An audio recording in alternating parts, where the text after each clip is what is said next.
കർത്താവിൻ്റെ അതിപരിശുദ്ധമായിരിക്കുന്ന നാമത്തിന് നന്ദി നിറഞ്ഞ ഹൃദയത്തോടെ ഇന്ന് പ്രഭാതത്തിൽ ഞാൻ വീണ്ടും സ്തോത്രം ചെയ്യുന്നു. നമുക്കെല്ലാവർക്കും ചേർന്ന് കർത്താവിന് സ്തോത്രം ചെയ്യാം. Hallelujah, hallelujah. ഉച്ചസ്വരത്തോടെ ദൈവത്തിന് സ്തോത്രം ചെയ്യാം. വായിച്ചത് എന്തുവാ? അവൻ്റെ വാതിലുകളിൽ സ്തോത്രത്തോടും അവൻ്റെ പ്രാകാരങ്ങളിൽ സ്തുതിയോടും കൂടെ വരുവീൻ. ഹല്ലേലൂയ. അവന് സ്തോത്രം ചെയ്ത് അവൻ്റെ നാമത്തെ വാഴ്ത്തുവീൻ. ഹല്ലേലൂയ, സ്തോത്രം. കാരണം യഹോവ നല്ലവനല്ലോ, അവൻ്റെ ദയ എന്നേക്കുമുള്ളത്. സ്തോത്രം. യഹോവ നല്ലവനല്ലോ, അവൻ്റെ ദയ എന്നേക്കുമുള്ളത്. ആമേൻ, സ്തോത്രം. അതുകൊണ്ടാണ് നമ്മളിന്ന് പകൽക്കാലം ഇവിടെ ആയിരിക്കുന്നത്. നമ്മുടെ കഴിവും നമ്മുടെ മിടുക്കും നമ്മുടെ പ്രാപ്തിയുമൊന്നുമല്ല. ഹല്ലേലൂയ. നമ്മുടെ ആരോഗ്യത്തിൻ്റെ ബഹുത്വം കൊണ്ടൊന്നുമല്ല. സ്തോത്രം. നമ്മുടെ പണത്തിൻ്റെ കൊഴുപ്പ് കൊണ്ടൊന്നുമല്ല. സ്തോത്രം. നമ്മെ നടത്തിയ ദൈവത്തിൻ്റെ കൃപ, നമ്മോടുള്ള അവൻ്റെ ദയ മാത്രമാണ് ഇന്ന് പകൽക്കാലം ഞാനും നിങ്ങളും ജീവനോടെ ഇരുന്ന് ദൈവത്തിന് സ്തോത്രം ചെയ്യുവാൻ കാരണമായിരിക്കുന്നത്. അതുകൊണ്ട് സങ്കീർത്തനക്കാരനോട് ചേർന്ന് പറയാം, ഞാനോ ഇന്നു മുതൽ എന്നേക്കും യഹോവയെ വാഴ്ത്തും. ഹല്ലേലൂയ, സ്തോത്രം. ദൈവത്തിന് മഹത്വം. 100-ാമത്തെ സങ്കീർത്തനം വളരെ സുപരിചിതമായൊരു സങ്കീർത്തനമാണ്. ചെറിയ പ്രായത്തിൽ 23-ാമത്തെ സങ്കീർത്തനം കഴിഞ്ഞാൽ ചെറിയ സങ്കീർത്തനം പഠിപ്പിക്കുന്ന ഒരു സങ്കീർത്തനമാണ് 100-ാമത്തെ സങ്കീർത്തനം. സ്തോത്രം. സകല ഭൂവാസികളുമായുള്ളവരെ യഹോവയ്ക്ക് ആർപ്പിടുവീൻ. ഒരു ആഹ്വാനത്തോടെ, ആഹ്വാനം എന്ന് പറയുമ്പോൾ അതിനകത്ത് അല്പം എന്നാ പറയുന്നത്, സ്വാതന്ത്ര്യമുണ്ട് അല്ലേ? ഒരു കാര്യത്തിന് ഞാൻ നിങ്ങളെ ആഹ്വാനം ചെയ്യുന്നു എന്ന് പറയുമ്പോൾ ആ ആഹ്വാനം സ്വീകരിക്കാനും സ്വീകരിക്കാതിരിക്കാനും ഉള്ള ഒരു ഫ്രീ വില്ലുണ്ട്, അല്ലെങ്കിൽ ഫ്രീഡം ഓഫ് ചോയ്സ് ഉണ്ട്. സ്തോത്രം.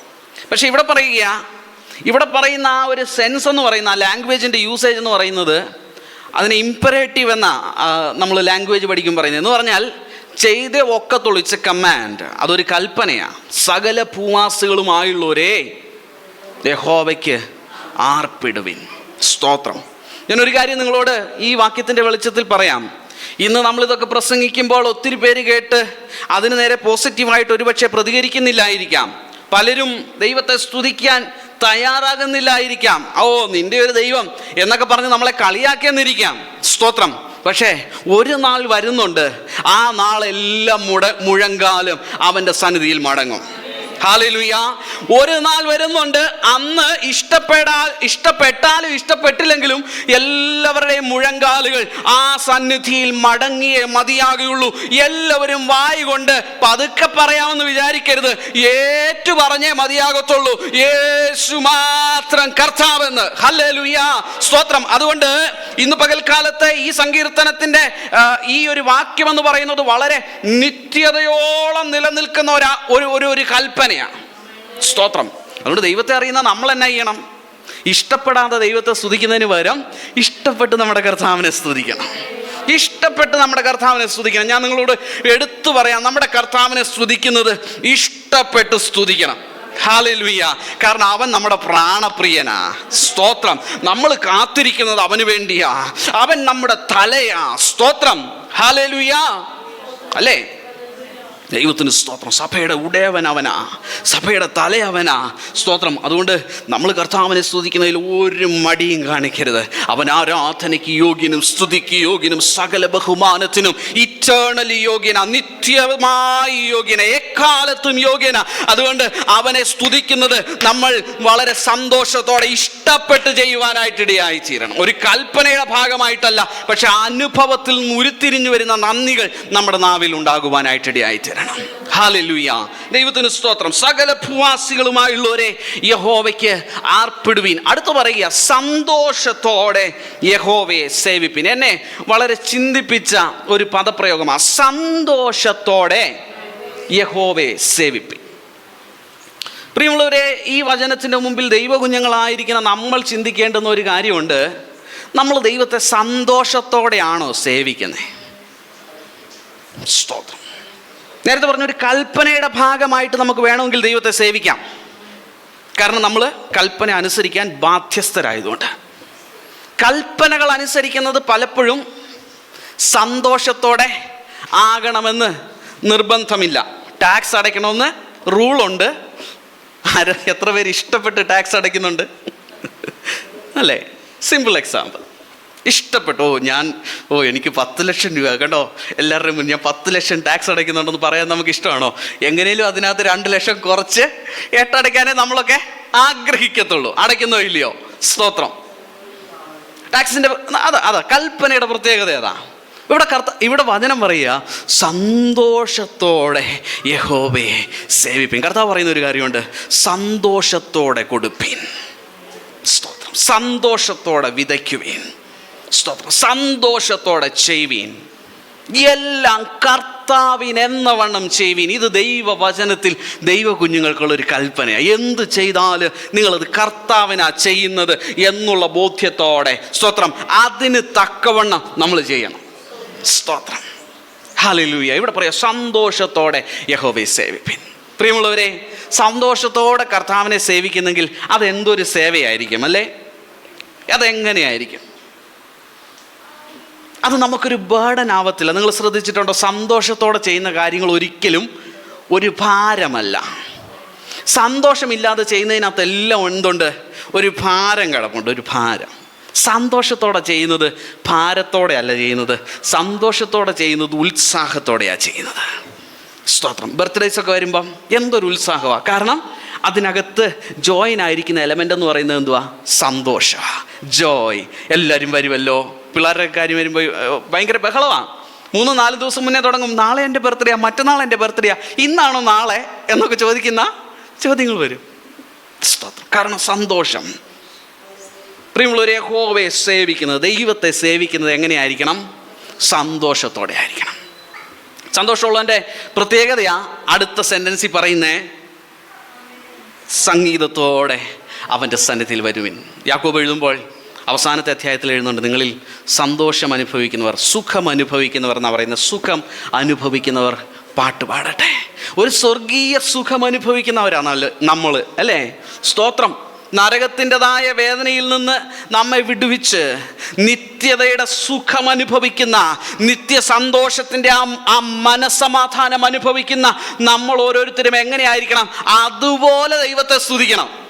ഇപ്പോഴും നമ്മൾ കരച്ചിലും പല്ലുകടി ഉള്ളിടത്ത് കിടക്കുന്ന പോലെയാ ദൈവത്തെ സ്തുതിക്കുന്നേ. അങ്ങനല്ല. സ്തോത്രം. സന്തോഷം അനുഭവിക്കുന്നവരാകയാൽ സന്തോഷത്തോടെ നമ്മുടെ ദൈവത്തിന് സ്തോത്രം ചെയ്യുവാനായിട്ടിടയായി തീരണം. നമ്മുടെ സ്തോത്രങ്ങളിൽ എന്തുണ്ടാകണം? സന്തോഷമുണ്ടാകണം. നമ്മൾ പലപ്പോഴും സ്തോത്രം പറയുന്നത് പാസ്റ്റർ നിർബന്ധിക്കുമ്പോഴാണ്. അത് കൽപ്പനയിൽ നിന്നുണ്ടാകുന്ന സ്തോത്രമാ. കൽപ്പനയിൽ നിന്നുള്ള സ്തോത്രമല്ല, സന്തോഷത്തിൽ നിന്നുള്ള സ്തോത്രം നമ്മുടെ ഭാഗത്തു നിന്നുണ്ടാകണം. സ്തോത്രം. ഹല്ലേലൂയ. ഓരോന്നോർക്കുമ്പോൾ, ദൈവം ചെയ്ത നന്മകളെ ഓർക്കുമ്പോൾ, നമ്മളിന്ന് പാടിയില്ലേ, അമ്മയെ പോലെ താതൻ താലോലിച്ചണച്ചിടുന്നു. എത്ര പേര് ആ ദൈവിക അണയ്ക്കൽ, ആ ചേർത്ത് കൊള്ളുന്ന അനുഭവം, ആ എംബ്രേസിങ്. ഹല്ലേലൂയ. സ്തോത്രം. മറ്റുള്ളവർ നമ്മളെ എംബാരസ് ചെയ്യുമ്പം നമ്മളെ എംബ്രേസ് ചെയ്യുന്ന ഒരു കർത്താവ്. സ്തോത്രം.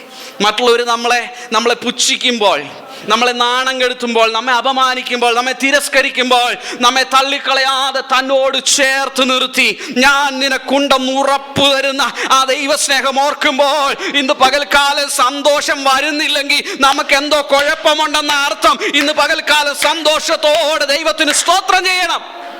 ഹല്ലേലൂയ. സ്തോത്രം. ആയുസ്മാരോഗ്യം തന്നവൻ, ബലം തന്നവൻ, നമുക്ക് വേണ്ടതെല്ലാം തന്നവൻ.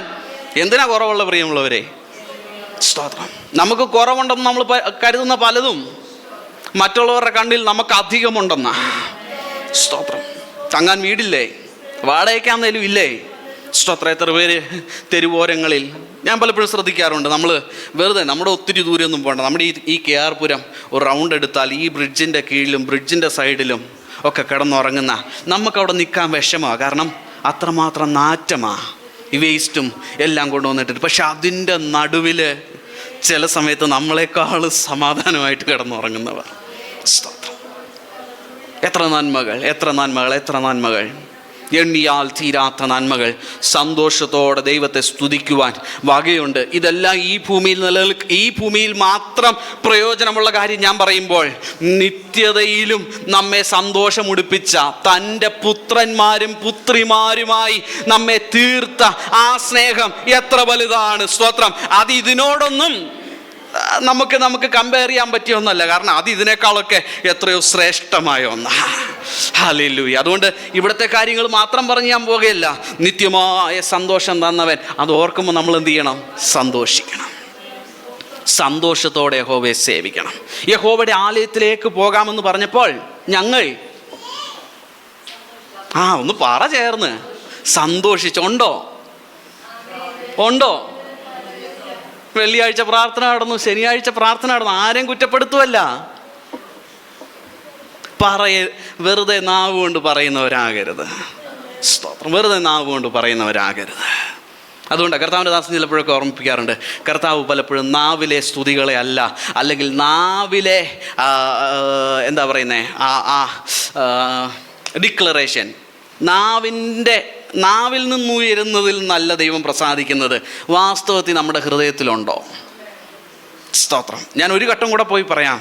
ഹൃദയത്തിൽ നിറഞ്ഞു കവിഞ്ഞ് നാവിലൂടെ പുറത്തു വരുന്നതിൽ പ്രസാദിക്കുന്ന ഒരു കർത്താവ്. അതുകൊണ്ടാണ് കർത്താവ് പറയുന്നത്, നീ ഹൃദയം കൊണ്ട് വിശ്വസിക്കുകയും വായ് കൊണ്ട് ഏറ്റുപറയുകയും ചെയ്താൽ നീ രക്ഷിക്കപ്പെടും. സ്തോത്രം. ഹൃദയത്തിൽ ചിലർ പറയും ഹൃദയത്തിൽ മാത്രം വരുന്നാൽ മതി. അതിനോട് യോജിക്കാൻ പറ്റത്തില്ല. ഹൃദയത്തിൽ നിറഞ്ഞു കവിയുന്നുണ്ട്, എന്ത് ചെയ്യണം? വായ് സംസാരിക്കണം. സ്തോത്രം. ഹൃദയത്തിൽ നിറഞ്ഞു കവിഞ്ഞാൽ ഒരു കറി നമ്മൾ ഉണ്ടാക്കുന്ന സമയത്ത് എന്തുണ്ടാകും? അതിൻ്റെ ആ പരിമളം, അതിൻ്റെ ആ നല്ല സ്മെല്ല് എല്ലായിടത്തും പരക്കും. കാരണം പാത്രത്തിനകത്ത് എന്തുണ്ട്? നല്ല ഇറച്ചിക്കറിയുണ്ട്. സ്തോത്രം. അതിൻ്റെ സ്മെല്ല് നാല് വീട്ടിൽ പരക്കും എന്ന് പറഞ്ഞ പോലെ നമ്മുടെ ഹൃദയത്തിനകത്ത് സന്തോഷമുണ്ടെങ്കിൽ അത് മറ്റുള്ളവരുടെ ഇടയിൽ അത് പരക്കുവാനായിട്ട് ഇടയായിത്തീരണം. ദൈവത്തിന് സ്തോത്രം. സന്തോഷത്തോടെ യഹോവയെ സേവിപ്പീൻ. സ്തോത്രം. സംഗീതത്തോടെ അവൻ്റെ സന്നിധിയിൽ വരുവീൻ. അവൻ്റെ സന്നിധിയിൽ വരുന്ന ഒരു സന്തോഷം, സംഗീതത്തോടെ വരുന്ന ഒരനുഭവം. എന്നിട്ട് പറയുക, യഹോവ തന്നെ ദൈവം എന്ന് അറിവീൻ. അവൻ നമ്മെ ഉണ്ടാക്കി. മലയാളത്തിൽ ഞാൻ ഇതിൻ്റെ കൂടെ ഒന്ന് ചേർക്കുക. മലയാളത്തിലുണ്ട്, വാ തന്നവൻ വായ്ക്ക് വേണ്ടതും തരും. സ്തോത്രം. അവൻ നമ്മെ ഉണ്ടാക്കി, നമുക്ക് വേണ്ട സകലവും അവൻ അതിൽ കരുതിയിട്ടുണ്ട്. എത്ര പേരുന്ന് പകൽക്കാലം എന്നോട് ചേർന്ന് വിശ്വസിക്കും, എന്നെയും നിങ്ങളെയും നിർമ്മിച്ചവൻ എന്ന് ദൈവത്തിൻ്റെ വചനം പറയുമ്പോൾ അതിനൊത്തിരി അർത്ഥതലമുണ്ട്. അത് വെറുതെ നമ്മൾ സാധാരണ മലയാളത്തിൽ പറയുന്ന അത്ര നല്ലൊരു സ്റ്റേറ്റ്മെൻ്റ് അല്ലെങ്കിലും അപ്പനായാൽ മാത്രം പോരെ, എന്ത് ചെയ്യണം? അപ്പൻ്റെ കടമ ചെയ്യണം എന്ന് നമ്മൾ പറയാറുണ്ട്. എന്ന് പറഞ്ഞാൽ ഒരു കുട്ടിയെ ജനിപ്പിക്കുന്നത് കൊണ്ട് കടമകൾ അവസാനിക്കുന്നില്ല. ആ കുട്ടിയെ വളർത്തി വലുതാക്കി ഒരു നിലയിലെത്തിക്കുന്നത് വരെ, സ്തോത്രം, മാതാപിതാക്കളുടെ കടമ അതിഭയങ്കരമാണെന്ന് ഓർപ്പിക്കുന്ന ഒരു സ്റ്റേറ്റ്മെൻറ്റ്. അല്പം നെഗറ്റീവ് സെൻസ് അതിനകത്ത് ഉണ്ടെങ്കിൽ പോലും, പക്ഷേ നമ്മുടെ കർത്താവ് അവൻ അപ്പനായി ജനിപ്പിച്ചിട്ട് വഴിയിലിട്ടിട്ട് പോകുന്നവനല്ല. സ്തോത്രം. നരച്ചാലും ചുമക്കാമെന്ന് തൻ്റെ വാഗ്ദത്തം തന്നുറപ്പിച്ച നമ്മുടെ കർത്താവിനെയാണ് നമ്മൾ സേവിക്കുന്നത്. അതുകൊണ്ട് നരയുള്ള കാലത്തും ആമേൻ സ്തോത്രം തള്ളിക്കളയാതെ തന്നോട് ചേർത്ത് നിർത്തി നമ്മുടെ കരം പിടിച്ച് നടത്തുന്ന ഒരു കർത്താവ് നമ്മെ ഉണ്ടാക്കിയ, നമ്മെ നിർമ്മിച്ച നമ്മുടെ ദൈവം. ഹല്ലേലൂയ. സ്തോത്രം. ഞാൻ മുമ്പോട്ട് പോവുകയാണ്. അവൻ നമ്മെ ഉണ്ടാക്കി. അടുത്ത് പറയാം, നാം അവനുള്ളവർ ആകുന്നു. സ്തോത്രം.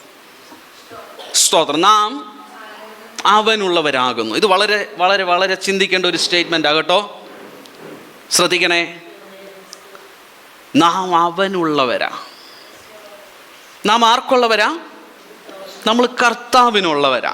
ഈ ഒരു ബോധ്യം നമ്മുടെ ഹൃദയത്തിൽ എപ്പോഴും ഉണ്ടാകണം. കുഞ്ഞുങ്ങളെ, പ്രിയ യൗവനക്കാരെ, നമ്മുടെ സഹോദരി സഹോദരന്മാരെ, നമ്മൾ അവനുള്ളവരാണെന്നുള്ളൊരു ബോധ്യം നമ്മുടെ ഹൃദയത്തിലുണ്ടാകണം. ചർച്ച വരുമ്പോൾ മാത്രമല്ല അവനുള്ളവർ, പ്രാർത്ഥിക്കാനിരിക്കുമ്പോൾ മാത്രമല്ല അവനുള്ളവർ. നമ്മുടെ ജീവിതത്തിൻ്റെ എല്ലാ സാഹചര്യങ്ങളിലും നമ്മൾ ആർക്കുള്ളവരാ? നമ്മുടെ കർത്താവിനുള്ളവരാ. സ്തോത്രം. കർത്താവിനുള്ളവൻ എങ്ങനെ ആയിരിക്കണം? കർത്താവ് പറഞ്ഞ പോലെ നടക്കണം. സ്തോത്രം. കർത്താവിൻ്റെ ഇഷ്ടം ചെയ്യണം. കർത്താവിനോട് നല്ലൊരു ബന്ധം നമുക്കുണ്ടാകണം. കർത്താവുമായിട്ട് അഭേദ്യമായിരിക്കുന്ന ഒരു ബന്ധം ഒരു ദൈവവേദലിൻ്റെ ജീവിതത്തിൽ ഉണ്ടാകണം. ചർച്ച വരുമ്പോൾ മാത്രമല്ല, സ്തോത്രം, പ്രാർത്ഥനകൾക്ക് ഇരിക്കുമ്പോൾ മാത്രമല്ല, അല്ലെങ്കിൽ ഒരു ദിവസത്തെ 10 മിനിറ്റത്തേക്കിന് മാത്രമല്ല. ജീവിതത്തിൻ്റെ എല്ലാ നിമിഷങ്ങളിലും, അത് ജോലി ചെയ്യുന്നിടത്തായിരിക്കാം, പഠിക്കുന്നിടത്തായിരിക്കാം, നിങ്ങളുടെ കുടുംബത്തിലായിരിക്കാം, നിങ്ങൾ ഒരുപക്ഷെ ഷോപ്പിംഗ് മാളിൽ പോകുമ്പോഴായിരിക്കാം, സ്വതന്ത്ര യാത്ര ചെയ്യുമ്പോഴായിരിക്കാം, എല്ലായ്പ്പോഴും ഒന്ന് തിരിച്ചറിയണം, നമ്മൾ അവനുള്ളവരാണ്. ഹല്ലേലൂയ. അങ്ങനെയെങ്കിൽ അവനുള്ളതിൻ്റെതല്ലാത്ത, അവനുള്ളതല്ലാത്ത, അവന് ചേരാത്ത, അവനോട് ചേർന്ന് പറ്റാത്ത ഒന്നും നമ്മുടെ ജീവിതത്തിൽ ഉണ്ടാകരുത്. മറ്റൊരു ഭാഗത്ത് ലേഖനങ്ങളിൽ പറയാ, അവര് പിശാചിനുള്ളവരാ. കാരണം അവരുടെ പ്രവൃത്തിയെല്ലാം എങ്ങനെയുള്ളതാ? പിശാചിൻ്റെതാ. സ്തോത്രം.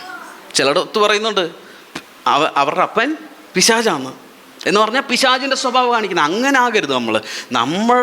നമ്മളെ നിർമ്മിച്ചവൻ നമ്മുടെ കർത്താവാകുന്നത് കൊണ്ട്, സ്തോത്രം, നാം അവനുള്ളവരാകുന്നത് കൊണ്ട് നാം അവൻ്റെ പാതകളിൽ നടക്കുവാൻ ബാധ്യസ്ഥരാണ്. പക്ഷെ ഒരു കാര്യം നമ്മൾ ഒരിക്കലും മറന്നു പോകരുത്, അവൻ നമ്മെ ഉണ്ടാക്കിയവനായതുകൊണ്ട് അവൻ നമ്മെ കൈവിടത്തില്ല. സ്തോത്രം. നമ്മൾ അവന് വേണ്ടി ജീവിക്കാൻ വില കൊടുത്താൽ, സ്തോത്രം, നാം അവൻ്റെ പാതകളിൽ നടക്കുവാൻ നമ്മെ സമർപ്പിച്ചാൽ അവൻ ഒരിക്കലും നമ്മെ കൈവിടുകയില്ല. ഇത് ദൈവവചനം നമുക്ക് തരുന്ന ഉറപ്പാണ്. ഹല്ലേലൂയ. ഞാൻ നിങ്ങളെ ഒരു നാളും അനാഥരായി വിടുകയില്ല, ഞാൻ നിങ്ങളുടെ അടുക്കൽ വരും എന്ന് പറയുന്ന ഒരു കർത്താവിനെ നമുക്ക് കാണുവാനായിട്ട് സാധിക്കും. ഞാൻ നിങ്ങളുടെ അടുക്കൽ വരും. എല്ലാവരും എൻ്റെ കൂടെ ഉണ്ടോ? ഞാൻ നിങ്ങളുടെ അടുക്കൽ വരും. സ്തോത്രം. എല്ലാവരും ദൂരം മാറിയിരിക്കും, പക്ഷെ നമ്മുടെ അടുത്ത് വരുന്ന ഒരു കർത്താവ്. സാഹചര്യങ്ങൾ ചില സമയത്ത്, സ്തോത്രം, നമുക്ക് പലതും ദൂരത്താണ്. നമ്മൾ എത്തിപ്പിടിക്കാൻ വളരെ ശ്രമിച്ചുകൊണ്ടിരിക്കുക. എത്തിപ്പിടിക്കുക എന്ന് പറയുമ്പോൾ തന്നെ ദൂരത്താണെന്നല്ലേ അതിൻ്റെ അർത്ഥം. സ്തോത്രം. നമ്മൾ എത്തിപ്പിടിക്കാൻ നോക്കുക. സമ്പത്ത് കുറവാ, അല്ലെങ്കിൽ ജീവിക്കാനുള്ള പണം ആവശ്യമാണ്, നമ്മളതിനെ എത്തിപ്പിടിക്കാൻ എന്ത് ചെയ്യുക? ജോലി ചെയ്യുന്നു, കഠിനാധ്വാനം ചെയ്യുന്നു, എന്തൊക്കെ ചെയ്യുക. സ്തോത്രം. ഇങ്ങനെ എത്ര കാര്യങ്ങൾ. പക്ഷെ കർത്താവ് നമ്മുടെ അരികത്താ. അവനെ എത്തിപ്പിടിക്കാൻ അങ്ങ് വരെ ഒന്നും പോകണ്ട. അവനെ എത്തിപ്പിടിക്കാൻ നമ്മുടെ കാശും പണമൊന്നും ചിലവാക്കണ്ട. പക്ഷേ നമ്മൾ നല്ലൊരു ഹൃദയത്തോടെ, ഞാൻ അവൻ്റേതാണെന്നുള്ള ബോധ്യത്തോടെ, അവൻ എൻ്റെ അരികിലുണ്ട്, ഞാൻ അവനോട് ചേർന്ന് നടക്കുമെന്നുള്ളൊരു ബോധ്യത്തോടെ നമ്മളെ ഏൽപ്പിച്ചു കൊടുക്കുന്നില്ലെങ്കിൽ അവൻ അരികത്തുണ്ടായിട്ട് എനിക്കും നിങ്ങൾക്കും എന്ത് പ്രയോജനം? ഹലോ, എല്ലാവരും എൻ്റെ കൂടെ ഉണ്ടോ? ദൈവത്തിന് സ്തോത്രം. അവൻ നമ്മോട് കൂടെ ഉള്ള ദൈവം. സ്തോത്രം. അടുത്ത് പറയാ, അവൻ്റെ വാതിൽ നാം അവനുള്ളവരാകുന്നു, അവൻ്റെ ജനവും അവൻ മേയ്ക്കുന്ന ആടുകളും തന്നെ. ഒരു ഇടയനുമായിട്ടുള്ളൊരു ബന്ധം. ഇത് പഴയ നിയമത്തിലെ പഴയ നിയമത്തിൽ മാത്രമല്ല, ഇസ്രായേൽ ജനതയോട് എടുക്കുമ്പോൾ പുതിയ നിയമത്തിൽ ഞാൻ നല്ല ഇടയനാകുന്നു എന്ന് പറയുന്ന ഒരു കർത്താവിനെ നമുക്ക് കാണാനായിട്ട് സാധിക്കും. സ്തോത്രം. നല്ല ഇടയൻ ആടുകൾക്ക് വേണ്ടി തൻ്റെ ജീവനെ കൊടുക്കുന്നു. അതാണ് നമ്മൾ ഇന്ന് പകൽക്കാലം കൊണ്ടാടുന്നത്. സ്തോത്രം. ചെന്നായ്ക്കളുടെ കയ്യിൽ ഏൽപ്പിച്ചു കൊടുക്കാതെ, സ്തോത്രം, നമ്മെ കടിച്ചു കീറുവാൻ, നമ്മെ തകർത്ത് കളയുവാൻ അടുത്തു വരുന്ന ബാലസിംഹങ്ങളെ തകർത്ത് കളഞ്ഞുകൊണ്ട്, അവൻ്റെ പല്ലിനെ തകർത്ത് കളഞ്ഞുകൊണ്ട്, സ്തോത്രം, അവൻ്റെ വായിൽ നിന്ന് നമ്മെ വലിച്ചെടുത്തു വിടുവിക്കുന്ന ഒരു സ്നേഹിതനെയാണ് നമ്മൾ ഇന്ന് പകൽക്കാലം സേവിക്കുന്നത്. ഒരു ഇടയനെയാണ് നമ്മൾ ഇന്ന് പകൽക്കാലം സേവിക്കുന്നത്. മറന്നു പോകരുത്. സ്തോത്രം. പ്രവചന പുസ്തകത്തിൽ അങ്ങനെ ഒരു വാക്യമുണ്ട്, ഞാൻ ചിലതിനെ വായിൽ നിന്ന് വലിച്ചെടുക്കുന്നത് പോലെ. സ്തോത്രം. ചില വലിയ ആപത്തുകളിൽ നിന്ന്, ചില വലിയ അനർത്ഥങ്ങളിൽ പെട്ട്, സ്തോത്രം, ഓൾറെഡി അതിനകത്താ, പക്ഷെ അതിനകത്തു നിന്ന് നിന്നെ വലിച്ചെടുക്കുന്ന ഒരു ദൈവ സ്നേഹം നമ്മുടെ ജീവിതത്തിൽ നിന്ന് പകൽക്കാലം അനുഭവമായി തീരട്ടെ. ചിലതിൻ്റെ വായിക്കകത്തു നിന്ന് നമ്മെ വലിച്ചെടുക്കുന്ന ഒരിടയൻ. സ്തോത്രം. വലിച്ചെടുക്കുക മാത്രമല്ല, നാട്ടിലൊക്കെ ഞങ്ങൾ ഇപ്പോഴും ഓർക്കുന്നുണ്ട്, കോഴിയൊക്കെ വളർത്തുന്ന സമയത്ത് ഇടയ്ക്ക് വന്ന് തന്നെ ഈ ഞങ്ങളുടെ നാട്ടിൽ പോക്കാൻ എന്നാണ് പറയുന്നത്, വലിയ കാട്ടുപൂച്ച വന്ന് പിടിച്ചോണ്ട് പോകും. പിടിക്കുന്നിടത്തുനിന്ന് പുറകെ ഓടിപ്പോയി നമ്മളതിനെ പിടിച്ചുകൊണ്ട് വരും. എന്നിട്ട് അമ്മച്ചിയൊക്കെ ചെയ്യുന്ന ഓർക്കുന്നുണ്ട്, നല്ല മഞ്ഞളും ആര്യവേപ്പും ഒക്കെ ഒരുമിച്ച് അരച്ച് അതിനെ കെട്ടി, അതിൻ്റെ എവിടെയാണോ മുറിവുള്ളത് അവിടെ വെച്ച് കെട്ടി ദിവസം തോറും അത് ഡ്രസ്സ് ചെയ്യും. നമ്മളെങ്ങനെ നമ്മുടെ മുറിവ് ഡ്രസ്സ് ചെയ്യുന്നോ അതുപോലെ, സ്തോത്രം, ഈ കോഴിയൊക്കെ പരിചരിച്ച് അതിന് ജീവൻ നിലനിർത്തി അവസാനം അതിടുന്ന മുട്ട കഴിക്കുമ്പോഴൊക്കെ ഉള്ളൊരു സന്തോഷം എന്ന് പറയുന്നത്, പ്രിയമുള്ളവരെ, സ്തോത്രം, ഇടയൻ വലിച്ചെടുക്കുക മാത്രമല്ല, അതിനെ കെട്ടി, സ്തോത്രം, അതിൻ്റെ മുറിവുകളെ പൊറുപ്പിച്ച് നമുക്ക് വീണ്ടും ആരോഗ്യം വരുത്തുന്ന ഒരു കർത്താവാണ് നമ്മുടെ കർത്താവ്. മറന്നു പോകരുത്. അതുകൊണ്ട് ഇന്ന് പകൽക്കാലം ചില ഗുഹകളുടെ അനുഭവങ്ങൾ, ചിലതിൻ്റെയൊക്കെ വായിൽ അകപ്പെട്ട അനുഭവങ്ങൾ, സ്തോത്രം, ഏകദേശം എല്ലാം നശിച്ചു തീരാറായി എന്ന് കരുതുന്ന അനുഭവങ്ങളിലൂടെ നമ്മൾ കടന്നു പോകുന്നെങ്കിൽ, സ്തോത്രം, അതിൻ്റെ വായിൽ നിന്നും നമ്മെ വലിച്ചെടുത്ത് നമ്മുടെ മുറിവുകളെ പൊറുപ്പിച്ച്, ആമേൻ, സ്തോത്രം, നമുക്ക് ആരോഗ്യം വരുത്തുവാൻ നമ്മെ സ്നേഹിക്കുന്ന, നമ്മെ കരുതുന്ന, നമ്മെ കണ്ണുവെച്ച് നോക്കിയിരിക്കുന്ന നമ്മുടെ ഒരിടയനെ ഓർത്ത് ദൈവത്തിന് സ്തോത്രം ചെയ്യാം. അത് ദൈവവചനം ഇന്ന് പകൽക്കാലം എനിക്കും നിങ്ങൾക്കും തരുന്ന ഉറപ്പാ. He is a shepherd. He is the good shepherd. അവൻ നല്ല ഇടയനാ. ഹല്ലേലൂയ. ദൈവത്തിന് സ്തോത്രം. അതുകൊണ്ട് നമ്മൾ എന്ത് ചെയ്യണം?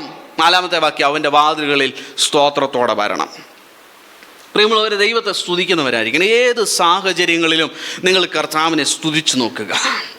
നമ്മുടെ നാവ് അടങ്ങിയിരിക്കരുത്. നിങ്ങളുടെ യാത്രകളിൽ, നിങ്ങളുടെ പ്രവർത്തനങ്ങൾ, നിങ്ങളുടെ ജോലി കാര്യങ്ങൾ, നിങ്ങൾ എവിടെയായിരുന്നാലും സ്തോത്രം, നമ്മുടെ ദൈവത്തെ നാം സ്തുതിക്കുന്നവരാണെങ്കിൽ, സ്തോത്രം, ദൈവം നമുക്ക് വേണ്ടി വൻ കാര്യങ്ങളെ പ്രവർത്തിക്കും എന്നുള്ളതിന് തർക്കമില്ല. സ്തോത്രം. ചില എരീഹോ മതിലുകളെ തകർക്കുവാൻ എനിക്ക് നിങ്ങൾക്ക് ഉണ്ടാകേണ്ട സ്വഭാവം എന്താണെന്നറിയാമോ? എന്തുവാ? ദൈവത്തെ സ്തുതിക്കുക. സ്തോത്രം. അവൻ്റെ വാതിലുകളിൽ സ്തോത്രത്തോടും അവൻ്റെ പ്രാകാരങ്ങളിൽ സ്തുതിയോടും കൂടെ വരുവിൻ. ഇത് നമ്മുടെ ജീവിതത്തിൽ ഉണ്ടാകണം. കടന്നു വരുന്നത് സ്തോത്രത്തോടെ ആയിരിക്കണം. നമ്മൾ പലപ്പോഴും എങ്ങനെയാ? അടിച്ചു വാരി പെട്ടെന്ന് ഓടി, എന്നാലും 10 മിനിറ്റ് താമസിച്ചേ വരത്തുള്ളൂ. ദൈവത്തെ സ്തുതിച്ചുകൊണ്ടിറങ്ങുന്ന ഒരു സ്വഭാവമുണ്ടോ? പണ്ട് ഇത് ഞാൻ ഒരിക്കൽ പറഞ്ഞിട്ടുണ്ട്, എന്നാലും ഒന്നും കൂടെ റിപ്പീറ്റ് ചെയ്യുക. പണ്ടൊരു കർത്താവിൻ്റെ ദാസൻ പറഞ്ഞ ഒരു ചെറിയ ഉദാഹരണമാണ്. നമുക്കെല്ലാവർക്കും തീ കത്തുന്ന ആരാധന വേണമെന്ന് ആഗ്രഹം. സ്തോത്രം. ഈ തീ കത്തുന്നതിന് വിറകുകൊള്ളി വെച്ചാണ് നമ്മൾ തീ കത്തിക്കുന്നത്. നമ്മളെല്ലാം നിന്ന് കത്തി ആരാധിക്കണം. ഒരു വിറകുകൊള്ളിയായി അതിനോട് ഉപമിച്ച് നമ്മൾ പറയുകയാണെങ്കിൽ, ചില വിറകുകൊള്ളികളുണ്ട്, അത് തലേന്നേ അടുപ്പിൻ്റെ മുകളിൽ വെച്ച് ചൂടുകൊണ്ട് നല്ല പാകമായിരിക്കുന്ന വിറകുകൊള്ളികളാണ്. അവരെ കാണിക്കുന്നത് എന്താണെന്നറിയാമോ? തലേന്നേ ആരാധനയ്ക്ക് വേണ്ടി ഒരുങ്ങി പ്രാർത്ഥനയോടെ സ്തോത്രത്തോടെ, അത് ജസ്റ്റ് തീപ്പെട്ടിയുടെ ഒരു സ്പാർക്ക് കിട്ടിയാൽ മതി, അതെന്ത് ചെയ്യും? കത്തി അത് അത് അത് അത് എന്താ പറയുന്നത്, തീ നല്ലതുപോലെ കത്താനായിട്ട് ഇടയാകും. ചിലരുണ്ട് വരുന്ന വഴിക്കൊക്കെ ഇതിൻ്റെയൊക്കെ അടുത്തിരുന്ന് ചെറുതായിട്ട് തന്നെ ചെയ്യും, ചൂടുകൊണ്ട് കത്തും. ചിലരുണ്ട് നനഞ്ഞു കുളിച്ച് പാപജീവിതത്തിൽ ജീവിച്ച് യാതൊരു ഒരുക്കവും യാതൊരു ആഗ്രഹവും, തണുത്ത അനുഭവം, ഏറ്റവും തണുത്ത അനുഭവം. സ്തോത്രം. ആരാധന കഴിഞ്ഞാലും ഒരു മാറ്റവും സംഭവിക്കില്ല, ഇത് നനഞ്ഞ് തന്നെ തിരിച്ചു പോകും. സ്തോത്രം. നമ്മളിതിലേതായിരിക്കണമെന്ന് നമ്മൾ തീരുമാനിക്കണം. സ്തോത്രം. അതുകൊണ്ട് ദൈവസന്നിധി കടന്നു വരുന്ന ഒരുക്കത്തോടെ വരണം. ദൈവസന്നിധിയിൽ ദൈവത്തിന് കൊടുക്കേണ്ട ചില മാന്യതകളൊക്കെ ഉണ്ട്. ഈ നാളുകളിൽ പ്രിയ ദൈവകുഞ്ഞുങ്ങളെ, ഇതിൽ ഞാനും നിങ്ങളും വീണു പോകരുത്. ഞാൻ വളരെ സീരിയസ് ആയിട്ട് സഭയെ ഓർമ്മിപ്പിക്കുകയാണ്. ദൈവത്തിന് നമ്മൾ കൊടുക്കേണ്ട ചില മാന്യതയുണ്ട്, ദൈവത്തിന് കൊടുക്കേണ്ട ചില ആദരവുണ്ട്, ദൈവത്തിന് കൊടുക്കേണ്ട ചില ബഹുമാനമുണ്ട്. എന്നെ ആദരിക്കുന്നവനെ ഞാൻ ആദരിക്കുമെന്നാണ് കർത്താവ് പറയുന്നത്. ആന്നേ? സ്തോത്രം. അതുകൊണ്ട് ദൈവത്തെ നമ്മൾ ഈ നാളുകളിൽ കുറച്ചും കൂടെയൊക്കെ ഒന്ന് സീരിയസ് ആയിട്ട് ആദരിക്കുന്ന ഒരനുഭവത്തിലേക്ക് നമ്മൾ കടന്നു വരണം. എല്ലാം ഗ്രാൻഡഡ് ആയിട്ട് എടുക്കരുത്. സ്തോത്രം. ഇസ്രായേൽ ജനത്തിന് സംഭവിച്ചതാ, അവരെല്ലാം ഗ്രാൻഡഡ് ആയിട്ട് എടുത്തു. ഞങ്ങൾ അബ്രഹാമിന്റെ സന്തതികളാണ്, ഞങ്ങൾ ആനയാണ് ചേനയാണെന്നൊക്കെ അവർ പറഞ്ഞു. പക്ഷേ ഇന്ന് പകൽക്കാലം പറയട്ടെ, അതൊന്നും അല്ല. സ്തോത്രം. ദൈവത്തെ മാനിക്കുന്നവനെ ദൈവം മാനിക്കും. സ്തോത്രം. ദൈവത്തെ ആദരിക്കുന്നവനെ, those who honor God, God will honor them. സ്തോത്രം. അതുകൊണ്ട് ഇന്ന് പകൽക്കാലം നമ്മൾ എന്ത് ചെയ്യണം? ദൈവത്തെ ആദരിക്കുന്നവരായിരിക്കണം. നമ്മുടെ പ്രവൃത്തി കൊണ്ട് ആദരിക്കണം, നമ്മുടെ ജീവിതം കൊണ്ട് ആദരിക്കണം. ദൈവത്തിന് സ്തോത്രം. ദൈവത്തിന് സ്തോത്രം. ഉണ്ടോ? എല്ലാവരും എൻ്റെ കൂടെ ഉണ്ടോ? ഞാൻ പറയുന്ന വല്ലതും കേൾക്കുന്നുണ്ടോ? ഞാൻ പറയുന്നത് ഏറ്റെടുക്കുന്നുണ്ടോ? സ്തോത്രം. ഇന്ന് പകൽക്കാലം അത് ഏറ്റെടുത്ത് കർത്താവിന് കൊടുക്കേണ്ട മഹത്വം കൊടുക്കാം. അവൻ്റെ വാതിലുകളിൽ സ്തോത്രത്തോടും അവൻ്റെ പ്രാകാരങ്ങളിൽ സ്തുതിയോടും കൂടെ വരുവീൻ.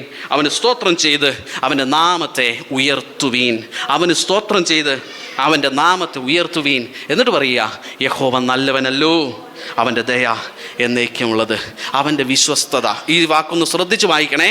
അവൻ്റെ വിശ്വസ്തത തലമുറയോളം ഇരിക്കുന്നു. ദൈവത്തെ മാനിക്കുന്നവന് തലമുറയോളം, ഞാൻ ഇന്ന് പകൽക്കാലം ദൈവസന്നിധി വചനത്തിൽ ആശ്രയിച്ച് പറയാം, നീ ദൈവത്തിന് മാനം കൊടുത്താൽ, നീ ദൈവത്തെ ആദരിക്കുന്നവനായാൽ, ദൈവത്തിന് കൊടുക്കേണ്ട മാന്യത നീ കൊടുത്താൽ, സ്തോത്രം, നിന്നെ തലമുറയായി വിശ്വസ്തയോടെ നിന്നെ കാക്കുവാൻ സ്വർഗത്തിലെ ദൈവം മതിയായവനാ. അതുകൊണ്ട് നമുക്ക് എന്ത് ചെയ്യാം? സന്തോഷത്തോടെ ദൈവത്തെ സേവിക്കാം. സ്തോത്രം. ദൈവത്തെ സന്തോഷത്തോടെ സേവിക്കാം, ആദരവോടെ സ്നേഹിക്കാം, ഹൃദയത്തിൻ്റെ അകത്തു നിന്ന് സേവിക്കാം, അല്ലാതെ ഈ പുറത്ത് കാണിക്കുന്ന സ്തോത്രം അനുഭവങ്ങളിൽ നിന്നല്ല. സ്തോത്രം. റോൾ ഉണ്ടെങ്കിൽ മാത്രം, ഇന്ന് രാവിലെ ദൈവാത്മാവിനോട് ഇടപെട്ട ഒരു വാക്കാണ്, റോൾ ഉണ്ടെങ്കിൽ മാത്രം ചർച്ച വരുന്ന ഒരു പ്രതീതിയിലേക്ക് നമ്മൾ മാറരുത്. എനിക്ക് റോൾ ഉണ്ടെങ്കിലേ ഞാൻ ചർച്ചിലുള്ളൂ. സ്തോത്രം. ഒരു ദൈവദാസൻ എന്നുള്ള നിലയിൽ എന്നോട് ഇടപെട്ടതാണ് എന്ന് പറഞ്ഞ പോലെ, നമുക്ക് മാന്യത ലഭിച്ചാലേ, നമുക്ക് എന്തെങ്കിലും ഒരു പ്രത്യേകത ഉണ്ടെങ്കിൽ മാത്രം ചർച്ച വരുന്ന സ്വഭാവം നമ്മളിൽ ഉണ്ടാകരുത്. സന്തോഷത്തോടെ ആയിരിക്കണം അവൻ്റെ സന്നിധി വരുന്നത്. അതൊരു തമിഴ് പറയുന്ന ഒരു വാക്കാ, വൈരാഗ്യം, ഒരു തീഷ്ണതയിൽ നിന്നുണ്ടാകുന്നതായിരിക്കണം. ആ തീഷ്ണതയോടെ നമ്മുടെ കർത്താവിനെ സേവിക്കാം. ഈ വചനങ്ങളാൽ ദൈവം നമ്മെ അനുഗ്രഹിക്കുമാറാകട്ടെ. അവൻ തലമുറയോളം നമ്മെ കാക്കും.